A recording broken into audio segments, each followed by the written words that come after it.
How do you sum up this two-game road trip with all the noise and then how you guys played on the court? We battled, both games we fought hard. Obviously, we made a lot of shots against Phoenix, which was the difference. We just couldn't get shots to go down today, but we won the turnover battle. Offensive boards, we gave ourselves a lot of opportunities. Just couldn't generate enough offense. But I love the effort and the energy and the fight, and we'll keep plugging away. You mentioned the other night kind of being I think you termed it in the forest right now. How much are you Determining what? you termed it the other night? You guys were kind of in the forest. Oh, in the just forest. trying to get through. It seems like at this point. How much are you kind of looking at these next two, getting through Wednesday, obviously trying to win a game or two, and then maybe resetting over the break? Yeah, for sure. I mean, the break will be coming at a good time, but we've got 2 games left. We got to lock in and go get that Memphis game on Monday. But we'll be able to regroup after the break. Hopefully, get Steph and Kristaps playing right after the break, and we're in a pretty good spot if we can get healthy and start to generate a little better offensive rhythm. I guess in the short term, with the health being what it is, these last 2 games, what do you make of the starting group, the way that group has come together? I thought they played pretty well. We're getting some really good production from Gui and Moses, and we, like I said, we couldn't really knock down shots today. I thought the beginning of the third quarter was a key stretch of the game. I think they started out 11-2, and then we were kind of swimming upstream the rest of the way.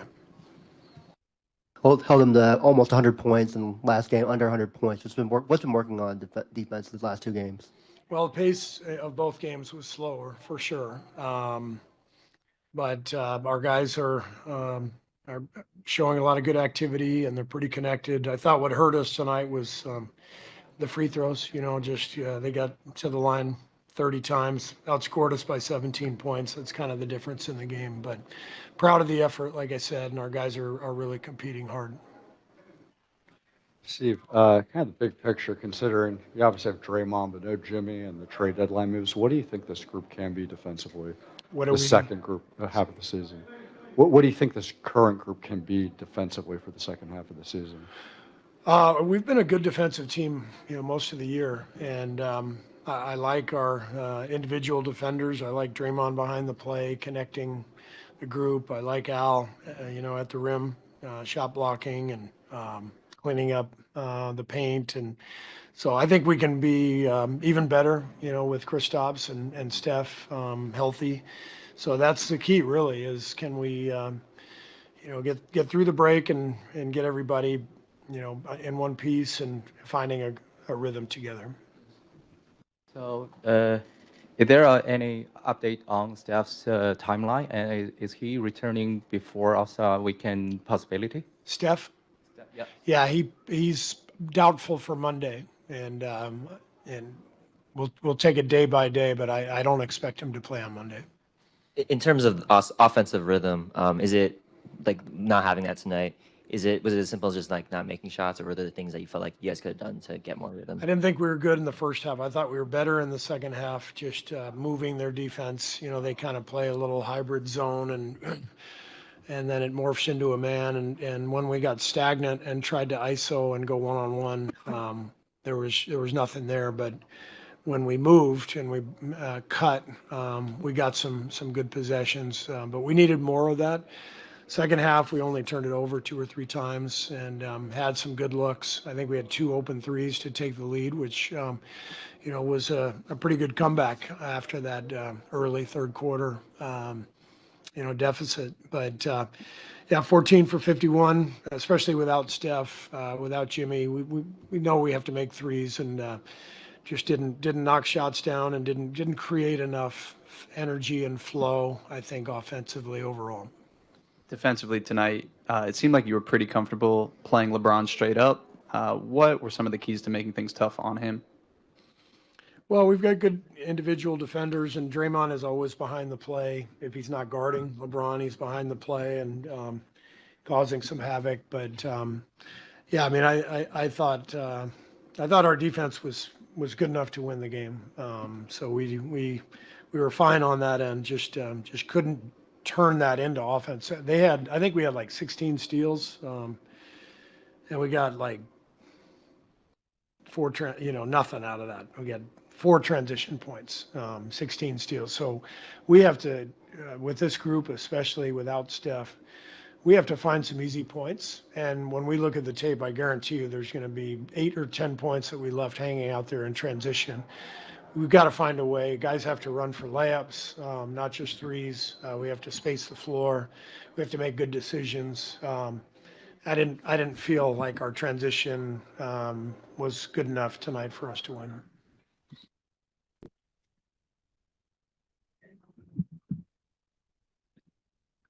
Steve, speaking on Gui and Moses, they've taken seemingly that jump these last couple of games. How proud are you? Did you say Gui and Moses? Yes. Yeah.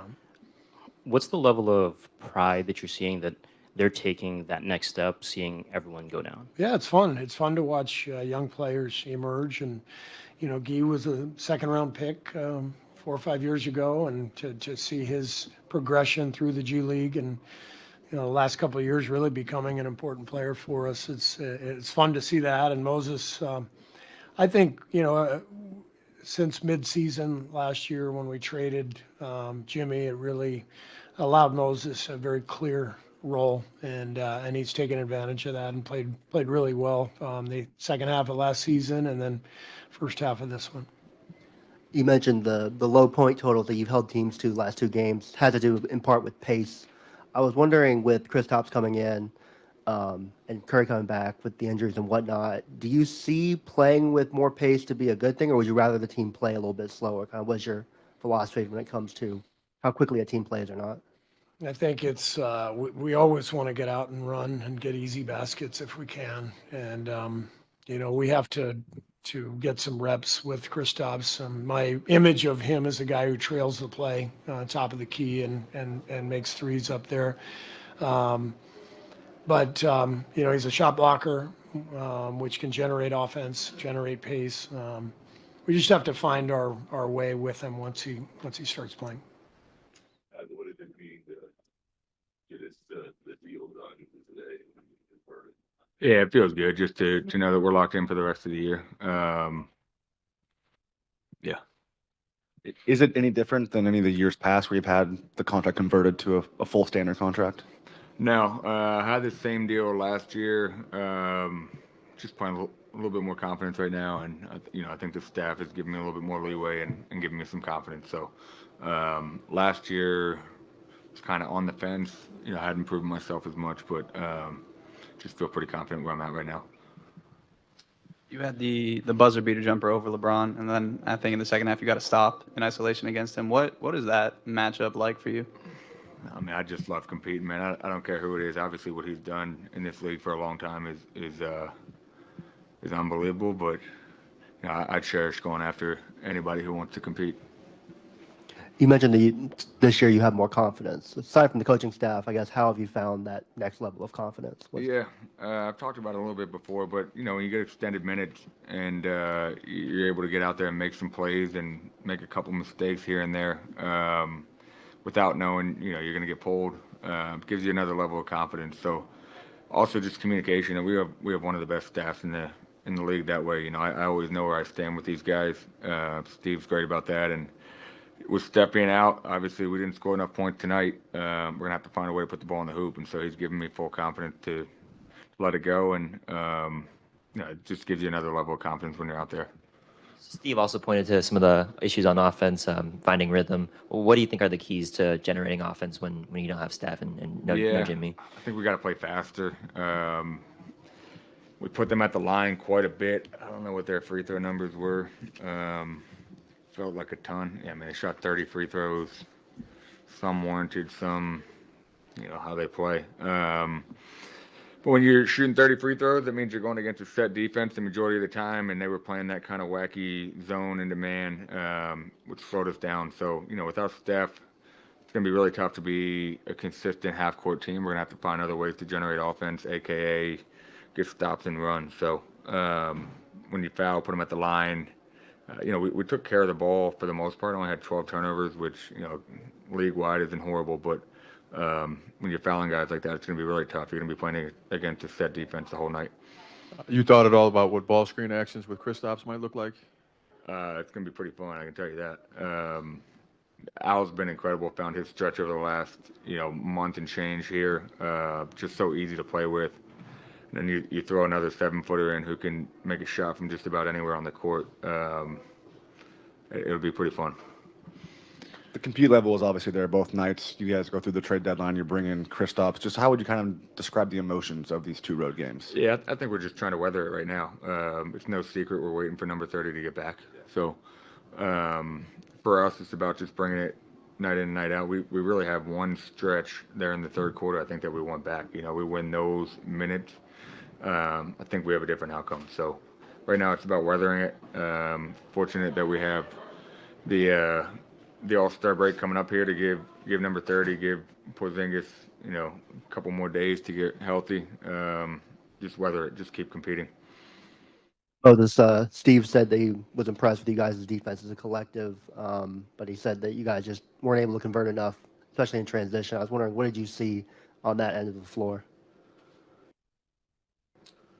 Yeah, it was a lot of stuff. Just getting to the rim, getting contact, got to finish through it. Shots that didn't fall, but process was right. How cool was it to see Pat get his contract converted to a standard NBA contract for a guy who seems beloved by you guys in the locker room? Yeah, it's cool to see. I've been there with him, I don't know how long, 2-3 years now. So just watching his mindset, going in there every year, his delusion in a way, like just the way that he approached the game, the way that his mentality. It's cool to see. It's cool to be in the locker room with him, and I'm happy to see it pay off. The good guys win. What have your early interactions with Kristaps been like, and what do you think that he can bring to the team? Yeah, he's been cool. First time around him was today. Casual, like nice to meet you type of thing. But yeah, just watching his game over the years, I think he definitely adds a lot to our team. Just having the size, defensively, offensively, being able to stretch the floor, knock down shots, get to the free throw line. I think he'll be a nice contribution. You talk at all to Jonathan since the trade, and just kind of beyond that, what was it like, coming in with him and now seeing him go take the next step in his journey? Yeah, it's different, being here without him.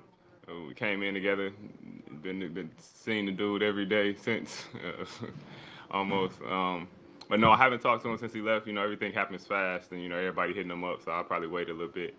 But I mean, I'm happy for him. Happy to see him go on in this journey, because that's what it is. It's a journey. It's an individual journey for everybody. So, that's just the next step in his.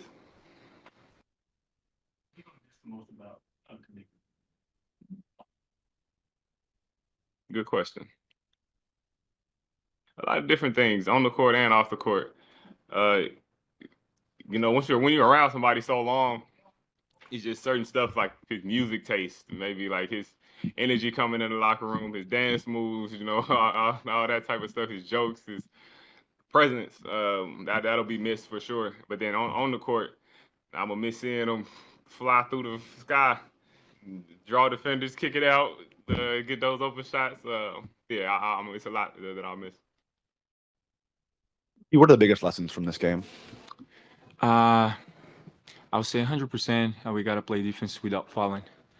I think that was a big issue today. How many free throws they shot tonight?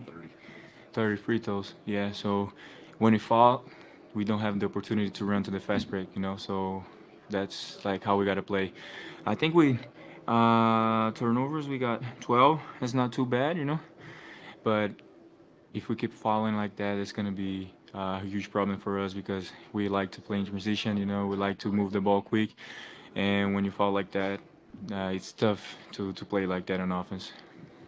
Steve was talking about some of the offensive struggles, finding rhythm, stuff like that. What did you kind of see on that end of the floor?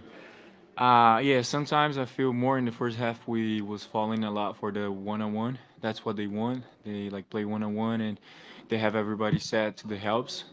So we started playing that, but I think in the second half we did a little bit better on that, and we were moving the ball, and that makes us play better, a little bit better in the second half. They just have a run in the fourth quarter, and that was like the biggest run in the game.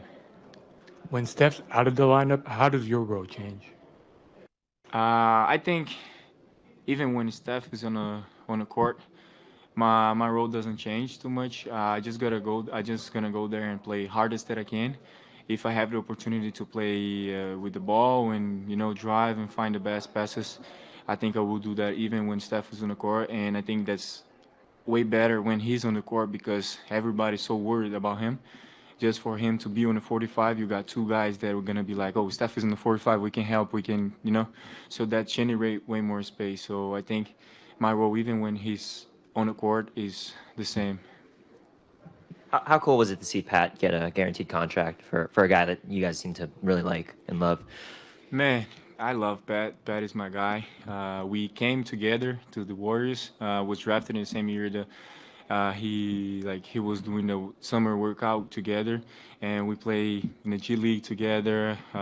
We play in the NBA together. So I'm always happy to see a guy like Pat to get a standard contract with the team because he deserves it. I can see he works really hard every day, and you can see on the court. You can see when we play at home and he gets in the game, the fans go crazy. Everybody loves him. He's just a great guy to be around and great player. Does Pat's confidence level rub off on you? Sorry, what rub off means? Like,